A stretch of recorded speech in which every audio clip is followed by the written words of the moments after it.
Dan Labbe here with Mary Kay Cabot, and we are recording this on Tuesday morning, and the Browns are going to meet with Deshaun Watson later today. So Mary Kay, you and I decided that we needed to get together and record a quick reaction pod, because this is this is a big moment. The Browns are obviously in on this. There's a lot of ramifications. There's a lot to get into with Deshaun Watson, obviously, but this is we've kind of danced around it. I know you've written about it a number of times, but this is sort of when it's like, okay, yes, the Browns are serious contenders. And because they're flying to Houston to meet with him, seriously considering acquiring Deshaun Watson. So as of about 10 o'clock in the morning on Tuesday, where do things stand? Well, as you know, I have been writing about this a lot since Friday, saying that the Browns were doing their homework and that the Browns are still exploring it, or are exploring a trade. And yesterday, on Monday evening, after the Saints and Panthers talked to him, I wrote that the Browns were still involved in exploring this trade, because it was important to note that no matter what anybody was hearing or saying, they were moving forward on this, taking the next step, trying to put together a trade package and present Deshaun Watson and eventually the Texans with something that everybody will be in agreement with. I think they're all in. I don't think right now they would be going down there and making this trip unless they had determined that they're ready to take on all of the ramifications of trading for Deshaun Watson. This is a big deal when you get to this point. And obviously, if they pull off the trade, it's an enormous deal that could change the fortunes of the franchise for many years to come. So obviously, if this were just a football trade, if this were just a football story, this is a no-brainer, right? Like, yeah, okay, yeah, you're going to trade for Deshaun Watson. But the reality is the Browns are flying down there on Tuesday. They might already be there. They're having this meeting, might have already had it by the time some people listen to this, on the same day that Deshaun Watson is going to do a deposition for these 22 civil lawsuits that he's facing. Mm-hmm. So that's a very real part of this. I guess what does it say about the Browns and how they view that situation, that they're having this meeting with Watson? And do they feel comfortable with it? Are they still sort of in that exploratory phase?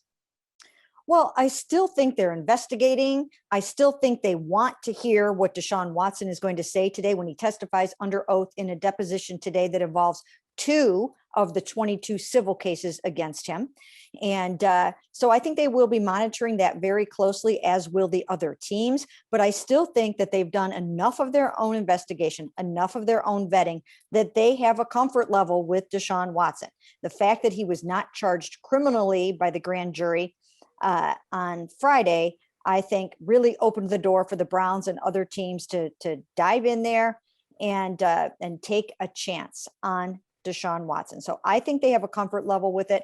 Again, it comes with a lot of ramifications. It's going to come with a lot of PR backlash. It's going to come with a lot of things that I think that Deshaun Watson is going to have to do. And also, it's probably going to come with a suspension by the NFL. Ultimately, is it worth it? Because you're bringing him. This is like, I mean, this is a big deal. You're going to make this guy the face of your franchise. Mm-hmm. He's going to be. You've never paid a player as much money as you're going to pay Deshaun Watson. He's going to be the highest paid player in franchise history.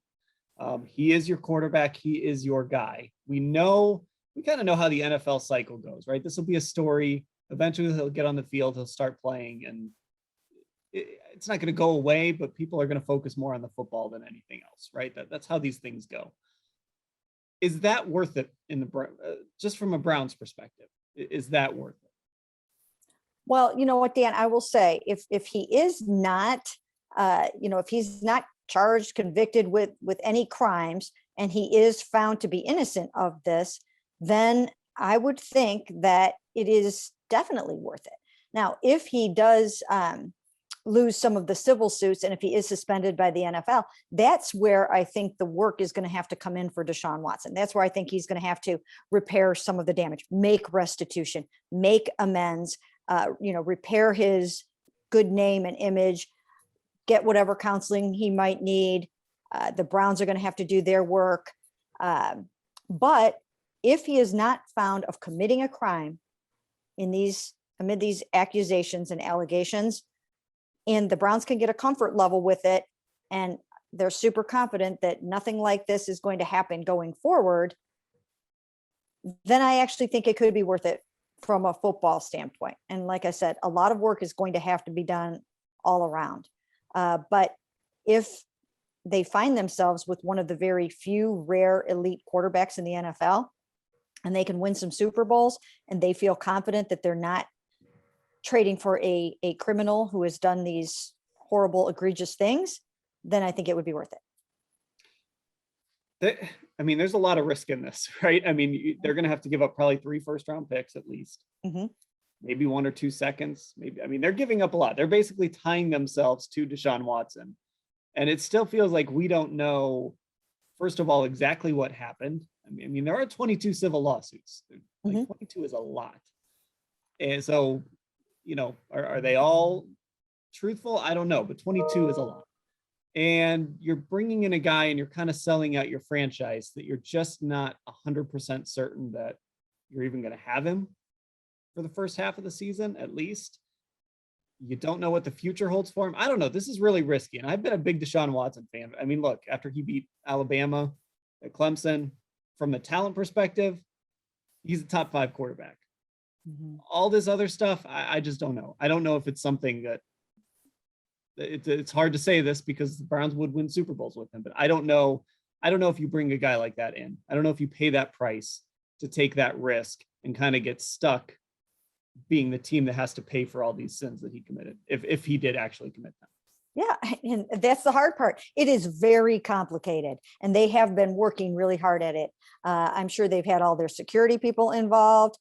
They've had other people involved, investigators and things like that. They're doing everything that they can to try to figure out if this is the right move, because you are mortgaging your future. You're talking about, like you said, 3 first-round picks, and we'll get into more of the details, but I understand so far that the Texans don't want Baker Mayfield in this deal, that they don't want him to be their quarterback. So you're going to have to give up 3 first-round picks. And then you're going to have to try to trade Baker Mayfield somewhere and hope that you could get something decent in return for him to make up for some of the compensation that you're going to have to give to the Texans. And because of the fact that they're trading him within the AFC, which they don't really want to do, the Browns are going to have to pay a premium.